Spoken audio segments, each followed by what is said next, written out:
the northernmost tip of Australia. It was just awesome. You don't see that every day. 19 cyclists. 2-3 hours of going up and down. What's the point of this? 1,100 kilometres. Continuous sand. It was nearly impossible to ride. Riding over tough terrain. Your front wheel goes like this all the time. I'm sure I'm burnt. Climbing hills. That you either walk it or you ride it. Experiencing magnificent scenery. Oh, wouldn't have missed it for quids. Through pain and mateship. It's just like one big happy family. An amazing journey. I'm so proud, privileged and honoured to be amongst these people. They're just fantastic. Go Michelle! Go Michelle!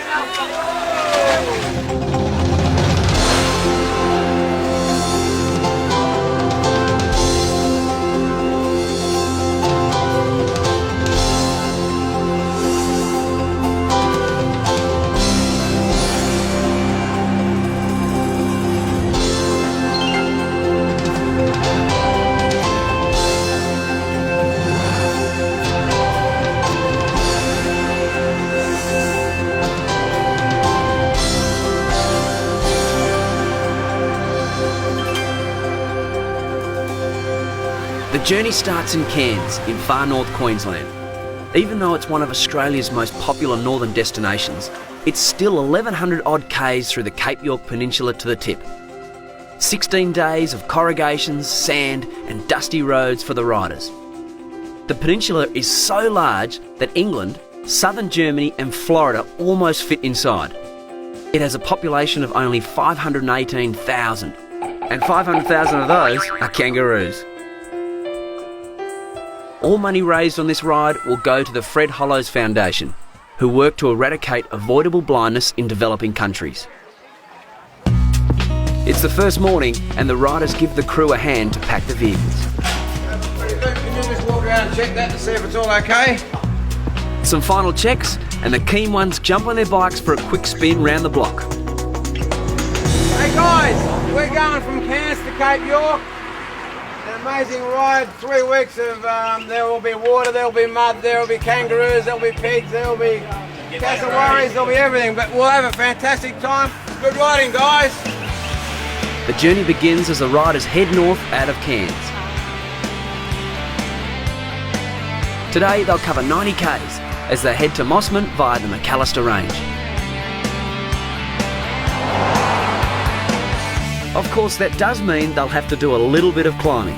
I've done probably worse climbing that on my road bike, but not being used to a mountain bike, I just found a gear that I was comfortable with and then just kept at that pace. The climb of 450 metres continues. They cruise past the Henry Ross lookout overlooking the Barron River. Then head to morning tea.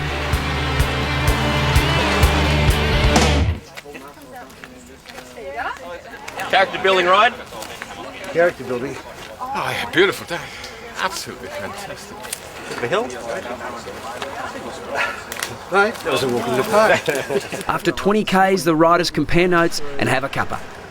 Unfortunately, Mick, the tour nurse, already has his first patient. I just kicked a broken branch there as I was coming back from the boys' room. Ronald, that should be stitched. I was really worried about the riders coming off their bikes and injuring themselves somewhere. But what happens? At morning tea, one of the guys just walks into the bush and comes out with a really bad gash in his leg. So here we are, we've got to work on this guy and take him to hospital on the first day. And he's not even riding a bike. So Bag of sweets to make it better. With Ron off to the doctor, the riders leave the tarmac and head into the bush.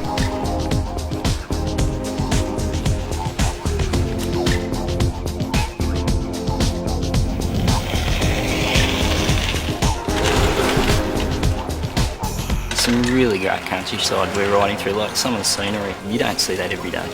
And to be on a bike and do that, you just don't see that in a car.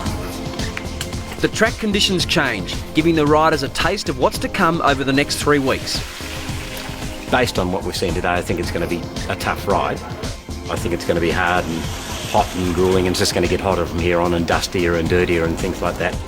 The corrugations and the gutters and the rocks and the loose stones and the mud, and then you hit your brakes and you're sliding, and then waiting at the bottom for you is all this mud and water. The riders get to lunch before the support vehicles. While they're waiting, Steve's shoes start looking good. Okay. I'll tell you what, there's some dirt. Are they edible? We'll at least get a lot of protein out of little blinders. Soon the vehicles arrive. Over lunch, the riders get to know each other and find there's 3 doctors doing the trip: Gil, John and Colin. There's 3 of us. 3 of us, yeah, I know. Who's the other one? Colin.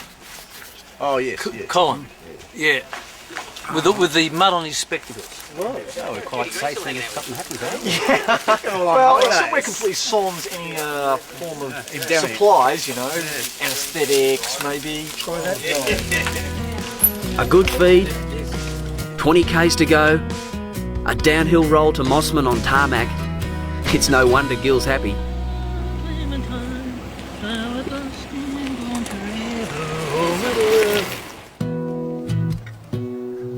On the way down, Lyons Lookout reveals a scenic coastline scattered with sugarcane fields.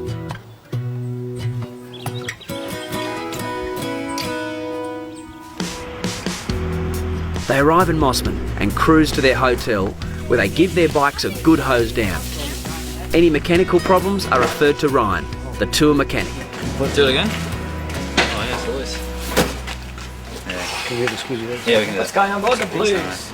The Mossman area was settled in the 1870s, and like most of Australia, lots of history can be found at the local pub. Well, the Exchange Hotel was built in the heydays of the sugarcane industry, virtually built close to the same time as what the mill was built, 1896. Of course, in 1911 it was first blown down by a cyclone, and after that it had been bowled over twice and been completely rebuilt. But it lends itself to the history of the town.